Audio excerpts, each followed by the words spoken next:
요즘 미국 금융시장에서 국채 금리는 가장 뜨거운 감자입니다. 지난주 목요일 뉴욕 증시는 9월 소비자 물가 지수, 즉 CPI 발표에도 별다른 반응을 보이지 않았습니다. 그러나 30년물 국채 입찰 결과가 공시되자마자 3대 주가 지수 모두가 민감하게 반응하며 곤두박질 치기 시작했습니다. 국채 입찰 경쟁률이 다소 저조하여 발행금리가 상승했기 때문입니다.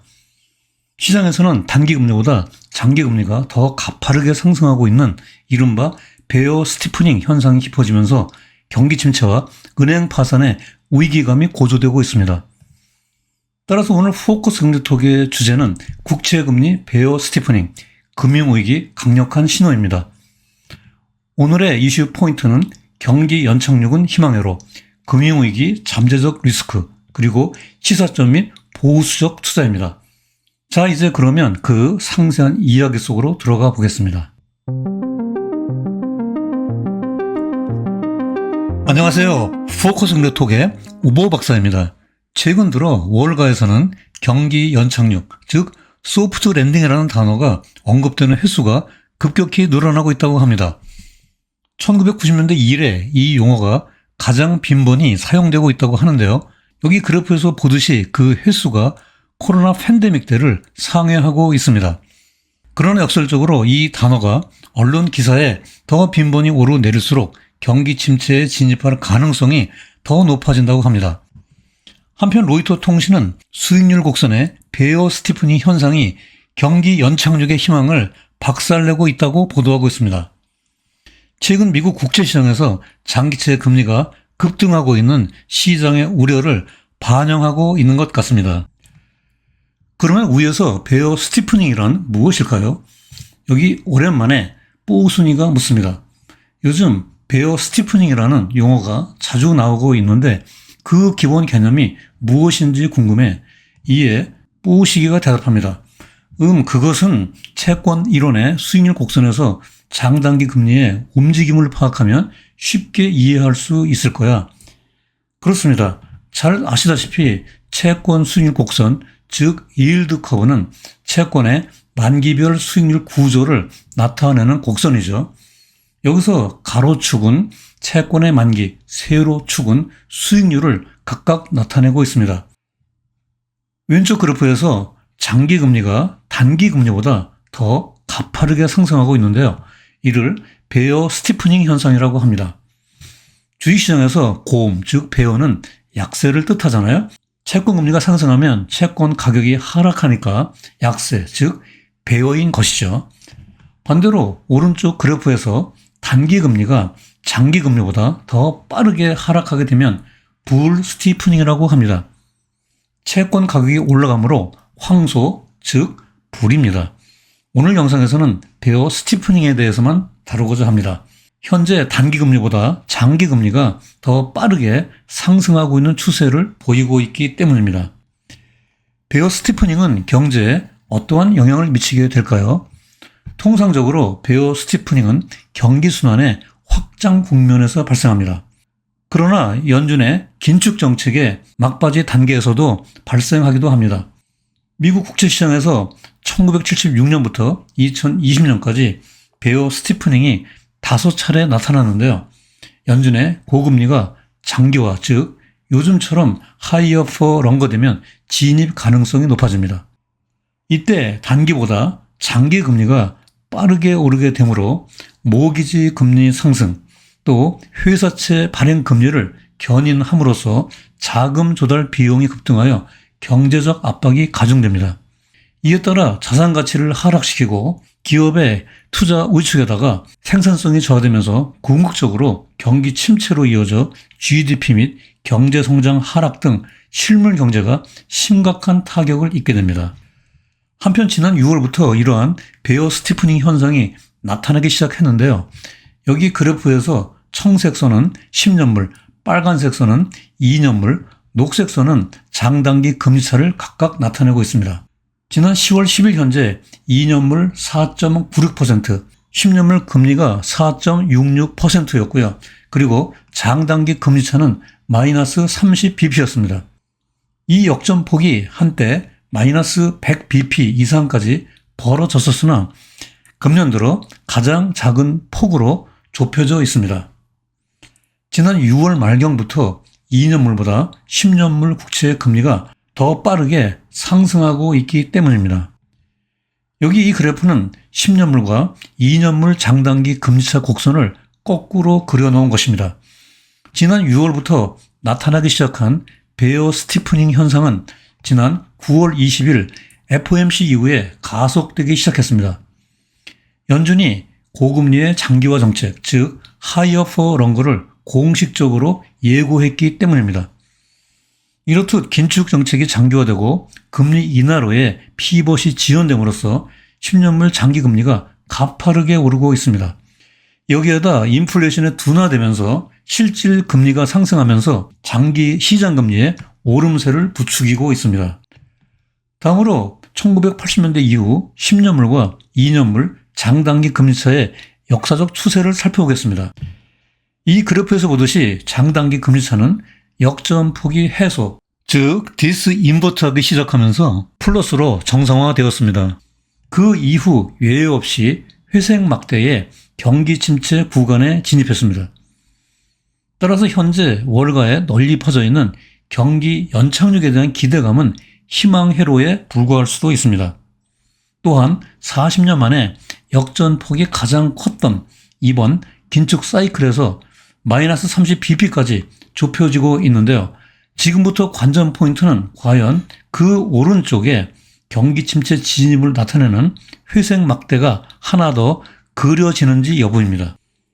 월가 전문가 75% 이상은 경기 연착륙 또는 무착륙으로 향후 경기를 낙관하고 있으나 정작 장단기 금리 역전 이론을 개발한 원조인 캠벨 하비 교수는 내년 1분기 이내에 경기 침체가 찾아올 것으로 확신하고 있어 커다란 대조를 이루고 있습니다. 지금부터 미국 은행 산업이 당면하고 있는 잠재적 위험 중에서 중요한 요소만 하나하나 짚어보도록 하겠습니다. 먼저 은행들의 대손 충당금 비율이 225%로 30년 만에 최고치에 달하고 있습니다. 대손 충당금은 은행의 보유 채권이나 대출로부터의 잠재적 손실로부터 자본의 잠식을 차단함으로써 재무 건전성을 유지하기 위한 목적으로 적립됩니다. 대손 충당금이 급격히 증가한 직접적인 원인은 고금리에 있습니다. 은행들이 보유하고 있는 국채 그리고 MBS의 자산 가치가 크게 하락하고 있고 고금리를 견디지 못한 기업들의 연체 대출금이 눈덩이처럼 불어나고 있기 때문입니다. 또한 오른쪽 그래프에서 신용카드 연체율도 7.5%로 역대 최고치를 경신하고 있습니다. 100대 은행을 제외한 지역은행에서 더욱 심각합니다. 여기에다 대형은행들의 경영 상태도 그다지 녹록하지 않습니다. 지난주에 발표된 3분기 실적 호조에도 불구하고 최근 4대 은행들의 부도 위험을 나타내는 CDS 프리미엄이 일제히 고개를 들고 있습니다. 여기 왼쪽 그래프에서 보듯이 뱅크 오브 아메리카, 시티그룹, 웰스파고, JP 모건 순으로 신용부도 위험이 높습니다. 오른쪽은 골드만삭스 자료인데요. 최근 은행들의 금융조건 지수가 급등하고 있습니다. 이미 지난 3월 실리콘밸리 은행, SVB 등 파산으로 인한 은행 위기 때보다도 금융조건이 훨씬 더 빡빡해지고 있습니다. 이러한 은행들의 잠재적 위험은 주가에 고스란히 반영되어 있는데요. 왼쪽 그래프에서 보듯이 대형 은행들로 구성된 KBW 나스닥 은행 지수의 금년 수익률이 마이너스 24% 손실을 기록하고 있습니다. 반면에 같은 기간 S&P 500 지수는 플러스 12% 상승했고요. 양 지수 간 수익률 격차가 무려 36%포인트에 달합니다. 오른쪽은 KRE 지역은행 ETF 수익률인데요. 지난 3월 SVB 파산 등 지역은행 위기 당시 수직으로 급락한 이후 잠시 상승하는 듯 했으나 최근 들어 다시 하락세로 돌아서 마이너스 41%의 손실을 보이고 있습니다. 한편 역사적으로 보면 2007년에도 미국 국제시장에 베어 스티프닝 현상이 나타났습니다.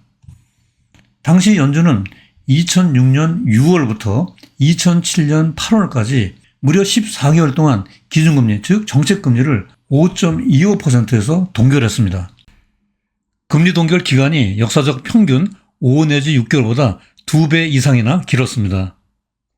이때 S&P 500 지수는 정책금리 인하가 시작되면서 하락했습니다. 한편 오른쪽 그래프에서 보듯이 금리 동결 막바지에 달했던 2007년 3월부터 7월까지 4개월 동안 베어 스티프닝 현상이 나타난 팩트를 확인할 수 있습니다. 결과적으로 이러한 베어 스티프닝 현상은 다음해 곧바로 글로벌 금융 위기로 이어졌습니다. 미국 경제는 GDP 성장률이 마이너스 8.5%까지 하락하고 실업률이 10%까지 치솟아 대공황에 버금가는 심각한 경기 침체에 직면했습니다. 글로벌 경제는 대금융 위기, 즉 Great Financial Crisis의 늪에 빠져들게 되었습니다.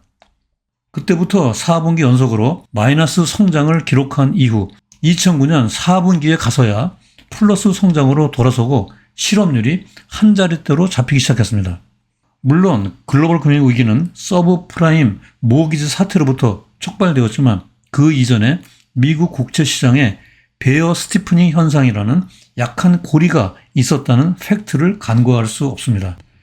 하지만 정책 기반자들은 폭풍우가 쏟아질 때까지 절대로 비가 온다고 말하지 않습니다. 2007년 당시 연준 의장이었던 버냉키는 그해 11월 상하원 합동 청문회에 출석하여 미국 경제가 경기 침체로 갈 것 같지 않다고 공언했습니다. 하지만 이게 무엇입니까? 바로 그 다음에 2008년 미국뿐만이 아니라 글로벌 금융 위기가 전 세계 경제를 강타했습니다. 이런 점에서 현직 연준 의장 파월도 마찬가지입니다. 그는 지난 7월 FOMC 기자회견에서 연준은 더 이상 경기 침체를 예측하지 않는다라고 잘라서 말했습니다. 그러면 누구의 말을 믿어야 합니까? 그것은 바로 우리들 자신이 스스로 공부하고 경제를 분석하여 냉철하게 판단하는 수밖에 없습니다. 자, 이제 마지막으로 오늘 영상의 주요 내용과 시사점을 포커스 포인트로 정리해 보겠습니다. 첫째로 여기 왼쪽 그래프에서 보듯이 채권 수익률 곡선은 경기 침체에 대한 강력한 신호입니다.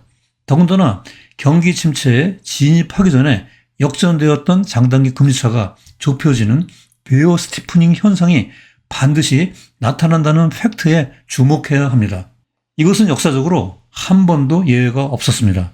둘째로 오른쪽에서 보듯이 IMF는 최근 미국에서 심화되고 있는 채권 시장 리스크가 지난 3월 실리콘밸리 은행 SVB 사태를 재현시킬 수 있다고 경고하고 있습니다.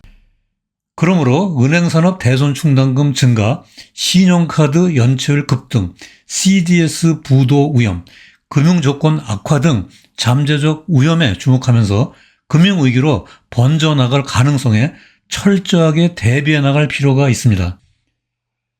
실제로 금년 말까지 2번의 FOMC가 남아 있습니다.